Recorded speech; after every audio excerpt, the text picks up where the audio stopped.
राधे राधे, जय श्री कृष्णा। दोस्तों, आप सभी को बहुत अच्छा मार्गदर्शन लीला कथा से होने वाला है आज के इस वीडियो के दौरान।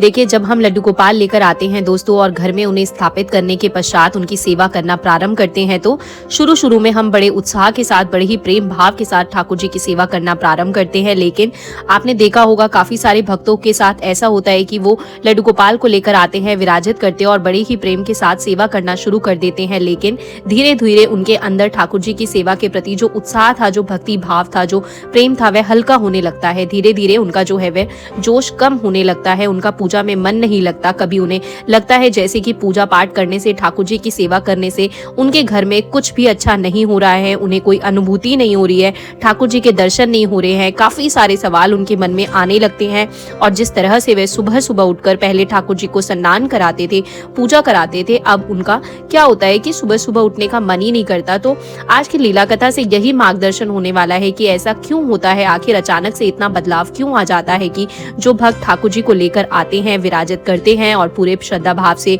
सेवा करना शुरू करते हैं, वे हर नियमों का पालन करते हैं। लेकिन अचानक ऐसा क्या हो जाता है कि धीरे धीरे उनकी वही उत्साह जो है कमजोर पड़ने लगता है, धीरे धीरे ठाकुर जी की सेवा में उनका मन लगना बंद हो जाता है। आज की ये लीला कथा हमारे साथ अमृतसर से कंचन जी ने शेयर की है।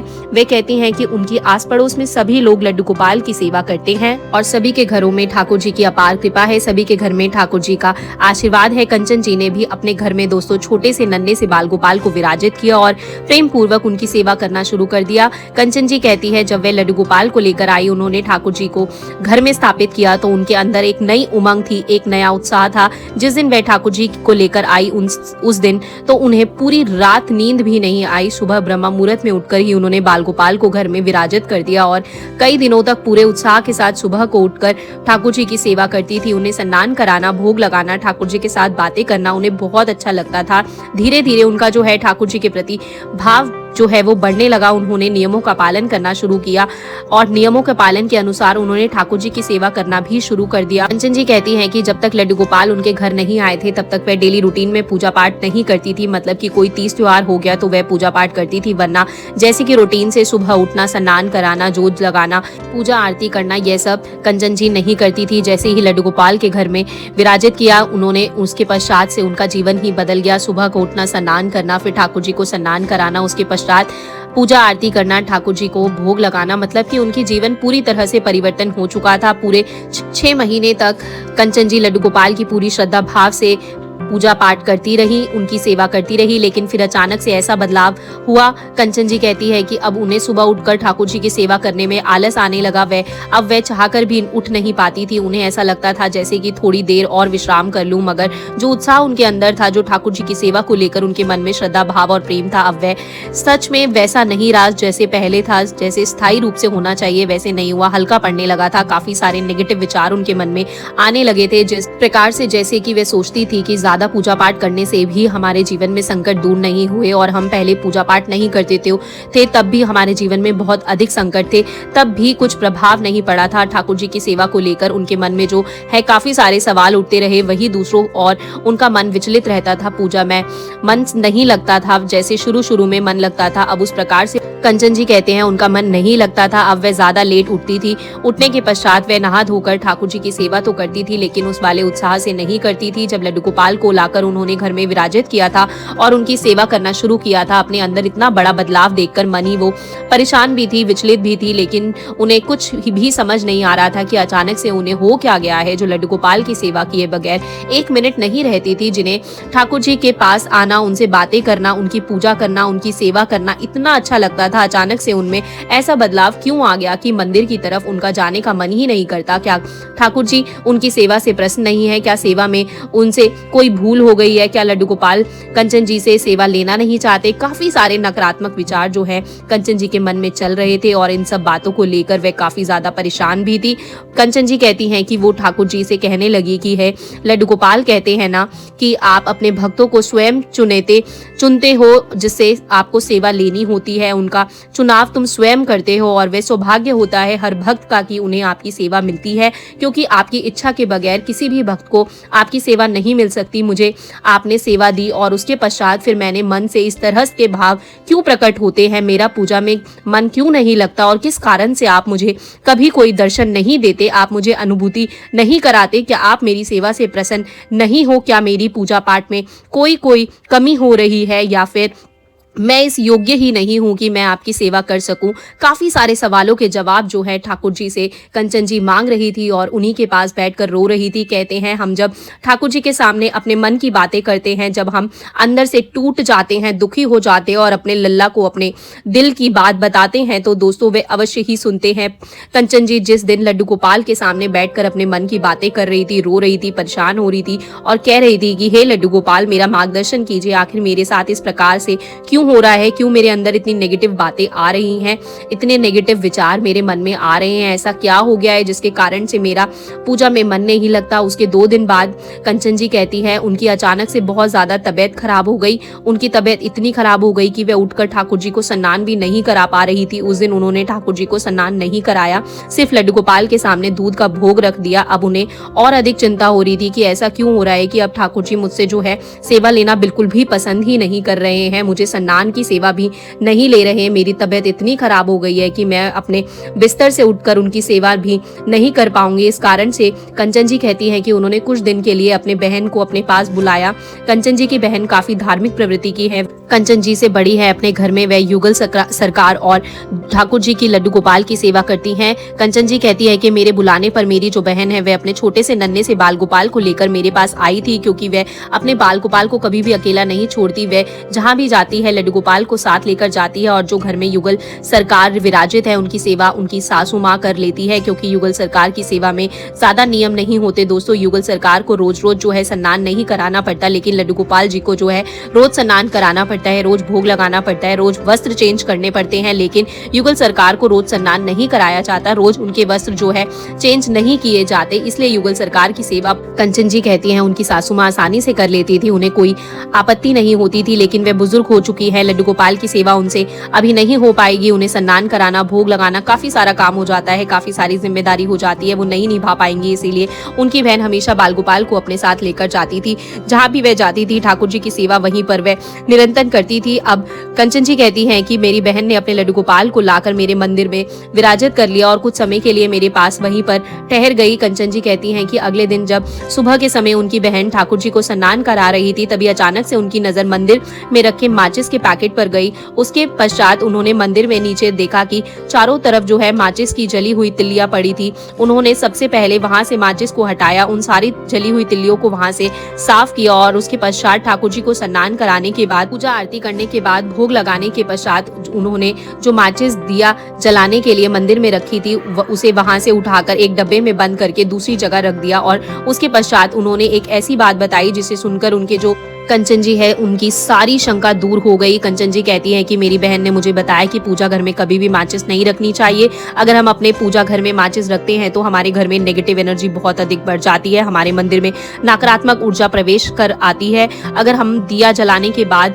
माचिस की जली हुई तिल्लियां वहीं पर इधर उधर फेंक देते हैं तो नेगेटिव एनर्जी होती है, वह उन तिल्लियों की ओर आकर्षित होती है और वह वहीं पर प्रवेश कर जाती है, जिसके कारण से हम जो पूजा पाठ जब तक करते हैं हमें उसका फल प्राप्त नहीं होता। दोस्तों वह सारी नेगेटिव एनर्जी जो है हमारा जब तब हमारी पूजा पाठ हमारे द्वारा किया गया यह सारा पुण्य कर्म जो है वह हमसे छीन लेती है। हमारा सारा जो है तप, हमारा जो तपोबल है, हमारी जो पूजा पाठ है वह सब नेगेटिव एनर्जी के कारण विफल हो जाती है, हमारे आराध्य तक नहीं पहुंच पाती, हमारे इष्ट तक नहीं पहुंचा पाती, जिसके कारण हमारे आराध्य प्रसन्न नहीं होते, हमें हमारी पूजा का फल प्राप्त नहीं होता और हमारे मंदिर में भी नकारात्मक इतनी अधिक बढ़ जाती है कि हमारा पूजा में बैठने का मन विचलित होने लगता है, घबराहट होने लगती है, पूजा में मन नहीं लगता, तरह तरह के विचार मन में आने लगते हैं और फिर हमें लगता है कि जैसे हमारे आराध्य हमारी सेवा से प्रसन्न नहीं है और इस कारण से धीरे धीरे मन में काफी सारे नेगेटिव विचार उत्पन्न होने लगते हैं, हमारा पूजा से मन हटने लगता है और हम जैसे कि भक्ति में आगे बढ़ना चाहते हैं, आगे बढ़ने की वजह निराशा चारों ओर से हमें घेर लेती है, हमारे घर में दरिद्रता आने लगती है, आर्थिक स्थिति पर भी बहुत अधिक प्रभाव पड़ता है, क्योंकि दोस्तों माचिस जो होती है वह जलाने का कार्य करती है, हमें दीपक जलाने के के तुरंत पश्चात से ही माचिस को एक डब्बे में बंद करके दूसरे स्थान पर रख देना चाहिए। मंदिर में बिल्कुल नहीं रखना चाहिए। साथ ही साथ जिस तिल्ली से हम दिया जलाते हैं उसे भी मंदिर में नहीं फेंकना चाहिए, बल्कि उसे एक तरफ किसी पात्र में रख लेना चाहिए और उसे डस्टबिन में जलाकर डाल देना चाहिए। घर के किसी भी स्थान पर या मंदिर में बिल्कुल भी जली हुई तिल्लियां नहीं फेंकना चाहिए और माचिस को कभी भी मंदिर में नहीं रखना चाहिए। इससे जितनी भी आप पूजा पाठ करते हो उसका फल आपको कभी भी प्राप्त नहीं होगा। आपके घर में नेगेटिव एनर्जी का हमेशा वास रहेगा। आप चाहे कितनी भी पूजा पाठ कर लीजिए, कितने भी तप कर लीजिए, कितने भी जाप कर लीजिए, लेकिन आपको उसका फल प्राप्त नहीं होगा, बल्कि नेगेटिव एनर्जी बहुत अधिक हावी हो जाएगी, मन को विचलित करती रहेगी, मन को अशांत करती रहेगी, जिसके कारण से धीरे धीरे आपका पूजा में मन लगना बिल्कुल बंद हो जाएगा दोस्तों। इसीलिए इस बात का विशेष ध्यान रखना है।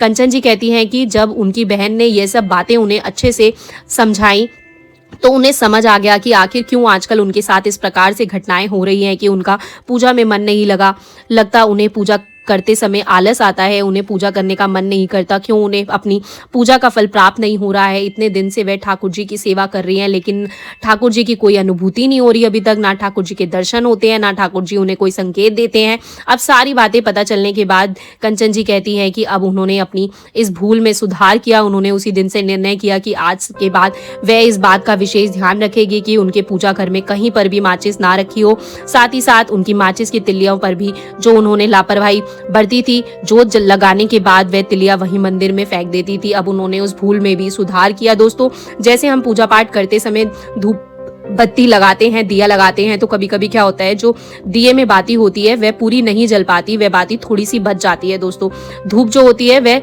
भी लास्ट में थोड़ी सी बच जाती है, तो उन्हें भी ऐसे ही नहीं छोड़ना है। धूप को भी और उन बाती को भी एक पात्र में एकत्रित कर लेना है और उन सबको एक साथ जो है छत पर रखकर जला देना है और जो उनसे राख बनती है उस राख को आपको पौधों में विसर्जित कर देना है। इन छोटी छोटी बातों का अगर हम ध्यान रखते हैं तो हम मंदिर में जो है सकारात्मक ऊर्जा बनी रहती है और उसके पश्चात जो हमारे मंदिर में देवी शक्ति है, हमारे आराध्य की शक्ति है, वह भी हम हर समय उपस्थित रहती है। हमारे मंदिर में एक अलौकिक सुगंध महसूस होती है, वह हमारे आराध्य की होती है। कंचन जी कहती है कि उस दिन से लेकर आज तक उन्होंने इस नियम का बहुत अच्छे से पालन किया, जिसके कारण से कुछ ही समय में उनकी पूजा फलने लगी, उन्हें अपनी पूजा का फल प्राप्त होने लगा। धीरे धीरे उन्हें ठाकुर जी की अनुभूति होने लगी, उन्हें ठाकुर जी के संकेत मिलने शुरू हो गए, उन्हें लड्डू गोपाल जी के दर्शन होने लगे। अभिलाषा मन में थी, उसे भी उन्होंने पूर्ण किया। अब वे कहती हैं कि वे सोते समय हमेशा ठाकुर जी के कान में बोलकर सोती हैं कि हे मेरे माधव, हे मेरे लड्डू गोपाल, मैं आपके दरस की प्यारी हूँ, दर्शन की प्यारी हूँ, मुझे अपने दर्शन दीजिए। आज तो मुझे स्वप्न में दर्शन दीजिए, मैं आपके दर्शन करना चाहती हूँ। उसके बाद वे अपनी आंखें बंद करके अपने आराध्य अपने लड्डू गोपाल की छवि को अपनी आंखों में बसाकर सो जाती थी। इसके पश्चात वे कुछ नहीं सोचती थी, बस ठाकुर जी को ही अपने ध्यान में रखती थी और सोते समय वे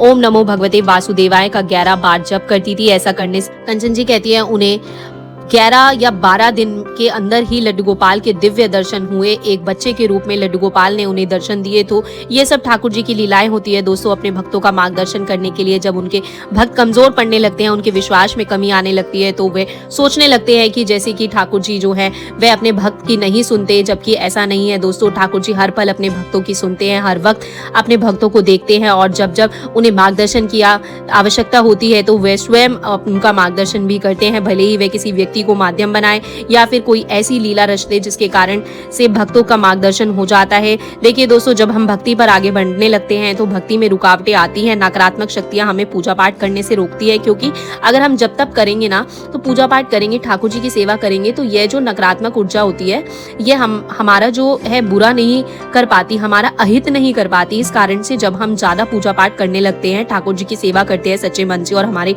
घर में सकारात्मक ऊर्जा बढ़ने लगती है, तो यह हमें रोकती है, हमारा मन विचलित करती है, हमें हमारे पथ से भटकाती है। ऐसे में आपको ठाकुर जी पर विश्वास डगमगाना नहीं है, बनाए रखना है, बल्कि अपने मन को और मजबूत करके अपने उसी विश्वास और श्रद्धा भाव के साथ ठाकुर जी की सेवा को करते जाना है। अपने मन में ठान लेना है कि ये आपकी एक परीक्षा की घड़ी है और आपका इस परीक्षा में पास होना है, फिर देखना आपको जो है ठाकुर जी की कृपा अवश्य ही प्राप्त होगी। देखिए, कंचन जी के कारण बहुत अच्छा मार्गदर्शन हुआ है। अगर आप भी यही गलती करते हो तो आप अपनी पूजा घर में इसी प्रकार से जली हुई जो माचिस की तिलियां होती हैं इधर उधर ऐसे हम फेंक देते हैं, या फिर आप अपने पूजा घर में माचिस रखते हो तो आज से ही अपनी पूजा में ये नियम अपना लीजिए। इन बातों का विशेष ध्यान रखिए। आपको अपने पूजा घर में से माचिस हटाकर एक डब्बे में बंद करके अलग स्थान पर रखनी है।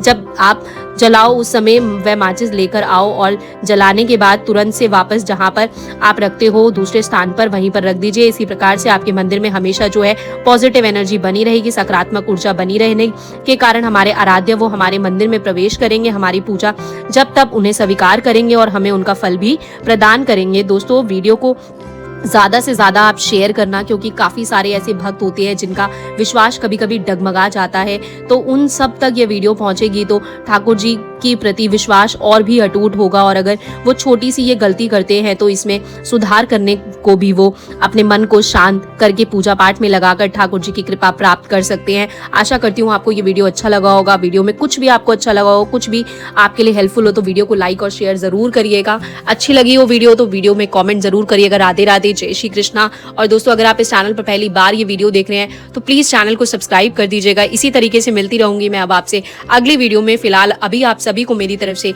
राधे राधे, जय श्री कृष्णा दोस्तों।